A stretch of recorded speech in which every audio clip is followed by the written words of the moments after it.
बिस्मिल्लाहिर्रहमानिर्रहीम। सबसे पहले तो आप सबको प्रोफेसर ज़ियाउल हक का सलाम। क्लास 11th मैथमेटिक्स यूनिट 10 में आज हम बहुत ही इम्पॉर्टेंट लॉन्ग क्वेश्चन जो है वो डिस्कस करेंगे। तो आइए इसे स्टार्ट करते हैं जी।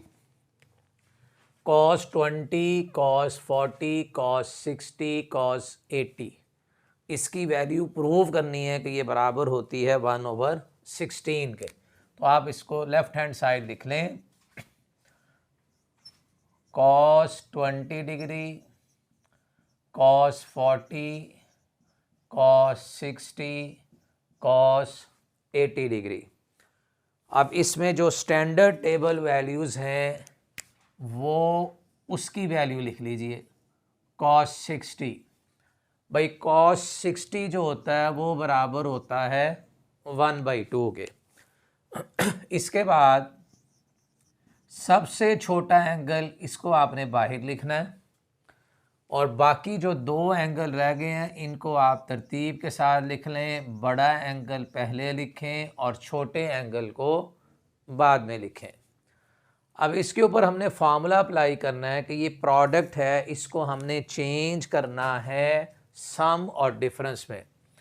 इसके लिए फार्मूला है 2 cos अल्फ़ा cos बीटा, यानी अगर दो कॉस वाले प्रोडक्ट में हों 2 के साथ तो इसका फार्मूला होता है cos alpha plus beta plus cos alpha minus beta, यानी दो कॉस के और शुरू में 2 आ रहा हो, इसको हम बोलते हैं प्रोडक्ट।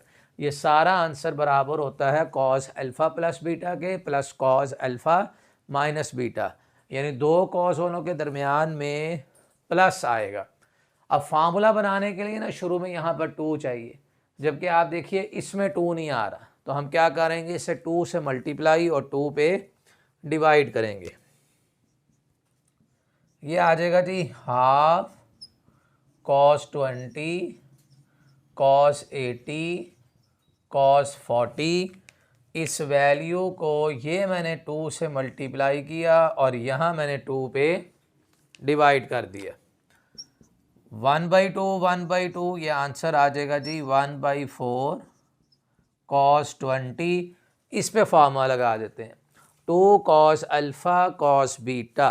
ये जो पहले वाला एंगल है इसको आप अपने जहन में अल्फ़ा रखें और दूसरे वाले एंगल को बीटा नाम रख दीजिए। तो ये फार्मूला बराबर होगा जी cos अल्फ़ा प्लस का beta plus cos alpha minus beta, और 40 प्लस 80 करेंगे ये आ जाएगा 120। तो 1/4 cos 20 cos 120 प्लस का cos 40, और cos 120 आपको कैलकुलेटर बता देगा -1/2 के बराबर है।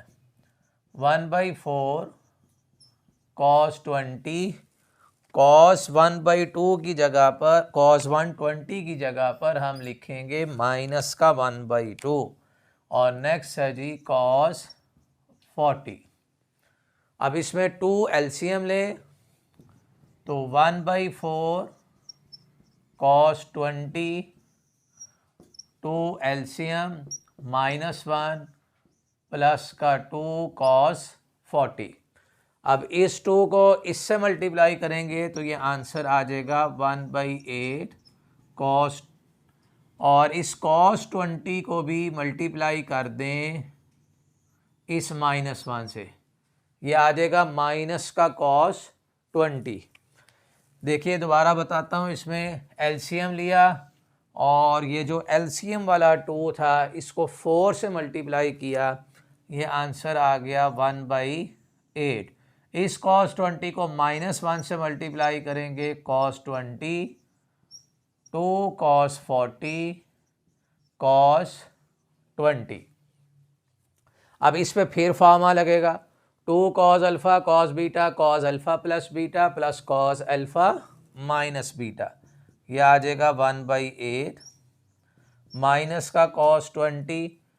फार्मूला लगाओगे तो cos alpha plus beta plus cos alpha और माइनस का बीटा।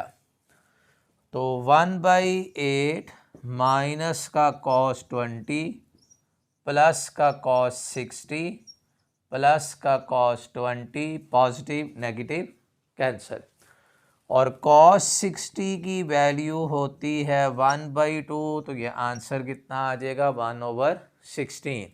और इन क्वेश्चन पे याद रख लीजिए, ये जो कॉस जो भी यहाँ पर एंगल होगा उसी ने रिपीट होना है।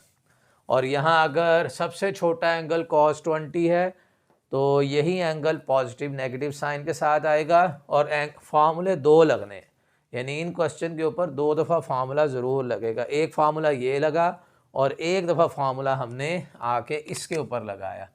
तो ये लॉन्ग क्वेश्चन के अंदर ही बहुत इम्पॉर्टेंट क्वेश्चन है, तो इसे आप अच्छी तरह से जो है वो तैयार कीजिए।